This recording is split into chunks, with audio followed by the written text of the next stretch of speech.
काय नेमकं भेटलं? नाही, आज पाणी फाउंडेशनसोबत जी बैठक झाली त्यात आपल्याला माहिती आहे की मागच्या वॉटर कपला श्री आमिर खान आणि आम्ही एकत्रितपणे असं अनाऊन्स केलं होतं की पाणी फाउंडेशन यावेळेस गटशेतीचा इनिशिएटिव्ह हातामध्ये घेईल. आणि मी त्यावेळेस सांगितलं होतं की या गटशेतीच्या इनिशिएटिव्हला सरकारचा इनिशिएटिव्ह बनवण्याकरता आमची जी सगळी ॲग्रिकल्चर विभाग, आमचा कृषी विभाग आहे, जलसंधारण विभाग आहे आणि ग्रामविकास विभाग आहे, याचे जवळपास लाखभर आमचे कर्मचारी आहेत. या सगळ्यांना आम्ही त्याच्यामध्ये इन्व्हॉल्व करू आणि त्या दृष्टीने आपण एक हाय पॉवर कमिटी तयार केली होती. त्या कमिटीने आत्तापर्यंत काय काम केलं याचा रिव्ह्यू आपण घेतला. या कमिटीच्या माध्यमातून अतिशय चांगल्या पद्धतीनं आता जवळपास 11,000पेक्षा जास्त ट्रेनर्स तयार झालेले आहेत. 1,00,000पेक्षा जास्त लोक ट्रेनिंगच्या प्रोसेसमध्ये त्या ठिकाणी आलेले आहेत. आणि आपला प्रयत्न आहे की यावर्षी 5 लाख किमान पण 10 लाखापर्यंत शेतकरी हे गटशेतीमध्ये आपल्याला आणता आले पाहिजे. त्याकरता पुढचे 2-3 महिने डेडिकेटेडली आपण हे काम करणार आहोत. कारण आत्तापर्यंत आपण जे काही गटशेतीचा अनुभव घेतला त्याच्यामध्ये पहिल्याच वर्षात जवळपास शेतकऱ्यांचा जो काही उत्पन्न आहे किंवा त्यांचं जे इन्कम आहे ते दुप्पट झालेलं आहे. त्यामुळे आपल्या कॉन्व्हर्जन्सच्या माध्यमातून गटशेतीला प्रोत्साहन देण्याकरता ही एक इनिशिएटिव्ह आपण हातामध्ये घेतला आहे. आज त्याचा रिव्ह्यू घेतला आहे. आत्तापर्यंतचे ट्रेनिंग प्रोग्रॅम्स अतिशय चांगले झाले आहेत. शेतकऱ्यांमध्ये प्रचंड उत्साह दिसतो आहे आणि म्हणून आता लवकरच त्या संदर्भात एक आम्ही लॉन्च करणार आहोत. आणि जवळपास आम्ही ज्यावेळेस लॉन्च करू त्यावेळी 1,00,000 शेतकरी हे तालुका लेवलवर एकत्रित करून आणि त्या ठिकाणी आम्ही एका ठिकाणून ते सगळा तो लॉन्च करणार आहोत. आणि एक मोहीम म्हणून, एक आंदोलन म्हणून हे गटशेतीला आम्ही प्रोत्साहन देण्याचा प्रयत्न या माध्यमातून करतो.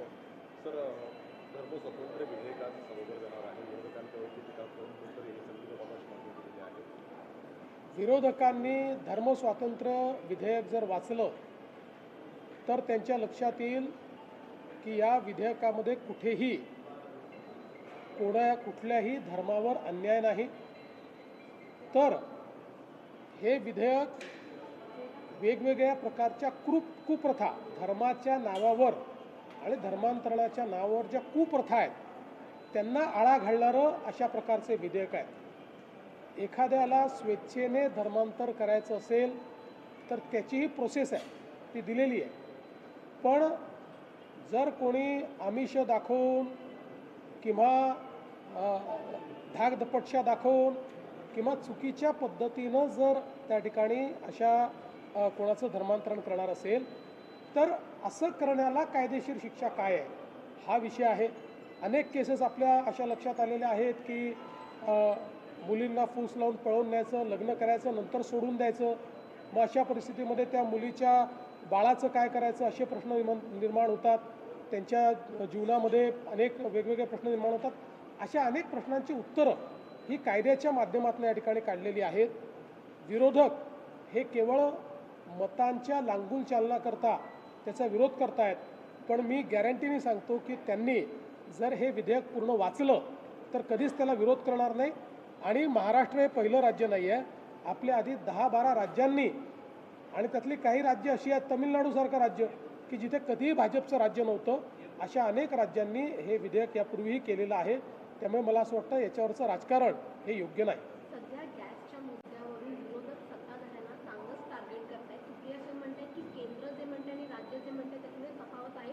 कुठेही कमर्शियल गॅसचा पुरवठा होत नाही. सुप्रिया सुळेंच्या बोलण्यामध्ये आणि आम्ही जे बोललो ते त्यांच्या ऐकण्यामध्ये मला असं वाटतं कुठेतरी गॅप मला दिसते आहे. केंद्र सरकारने वारंवार घरगुती गॅसच्या संदर्भात कुठलाही तुटवडा नाही. घरगुती गॅस आम्ही सर्वांना उपलब्ध करून देतो आहोत. त्याकरता प्रतिदिवशी जेवढे सिलेंडर आपल्याला लागतात ते आमच्याकडे उपलब्ध आहेत हे सांगितलेलं आहे. त्यासोबत कमर्शियल गॅसच्या संदर्भात त्याला आपण सेकंड प्रायोरिटी दिलेली आहे, त्याला फर्स्ट प्रायोरिटी दिलेली नाही आहे. त्या संदर्भातली आपली पोझिशन काय आहे हे केंद्र सरकारने क्लिअर केलं आहे. जाणीवपूर्वक लोकांच्या मनात संभ्रम तयार करायचा, लोकांना रांगेत उभं करायला लावायचं. भीतीपोटी जेव्हा लोक रांगेत उभे राहतात किंवा सिलेंडरचं साठे बाजार किंवा आपल्या घरी एक सिलेंडर असताना परत एक अजून घेऊन ठेवा की बाबा अन्यथा उद्या जर टंचाई झाली तर काय करायचं, हे जे भीतीपोटी अनेक वेळा लोक करतात, या गोष्टी होऊ नये म्हणूनच केंद्र सरकारने स्पष्टपणे सांगितलं आहे की एक सिलेंडर मिळाल्यानंतर 23 दिवसाच्या अंतरानेच दुसरं सिलेंडर तुम्हाला त्या ठिकाणी प्राप्त होऊ शकेल, हे क्लिअर कट सांगितलेलं आहे. चुनाव आयोग ने जिस तरीके से डेट का अनाउंसमेंट किया इन 5 राज्यों में, वही बंगाल में पूछा गया कि रीशफल हो गया डीजीपी का ट्रांसफर का ऑर्डर कैसे? देखिए, पहली बात तो यह है कि देश के लोकतंत्र में चुनाव ये बहुत महत्वपूर्ण है. अभी राज्यों का चुनाव जो घोषित हुआ है, निश्चित रूप से उसके लिए भारतीय जनता पार्टी अपने तरीके से उस चुनाव में काम करेगी और जिस प्रकार से अलग अलग राज्यों में लोगों ने प्रधानमंत्री जी पर विश्वास दिखाया है, ऐसा ही विश्वास इन राज्यों में भी दिखाया जाएगा. जहाँ तक बंगाल में डीजीपी या सीएस के तबादले का सवाल है, इस पर कोई राजनीति नहीं होनी चाहिए. इसका कारण महाराष्ट्र में जब चुनाव हुए थे, उस समय महाराष्ट्र में बीजेपी की सरकार होने के बावजूद इलेक्शन कमीशन ने उस समय ये ठीक समझा था और महाराष्ट्र को नया डीजीपी दिया था और महाराष्ट्र को नए चीफ सेक्रेटरी भी दिए थे. तो इसलिए ये केवल बंगाल में किसी और पार्टी की सरकार है इसके लिए हुआ, ये कहना सही नहीं है. इलेक्शन कमीशन किसी पार्टी के भरोसे नहीं चलता. Election commission free end fair चुनाव करने की दृष्टि से काम करता है. जो महाराष्ट्र में हुआ है वही बंगाल में हुआ है. महाराष्ट्र में होने के बाद हमने उसको स्वीकारा और हम चुनाव को सामने गए. मेरी अपेक्षा है ममता दीदी ने भी उसको स्वीकारना चाहिए. उस पर तमाशा तैयार करना, उस पर अलग अलग प्रकार से आंदोलन करना, ये सही बात नहीं है.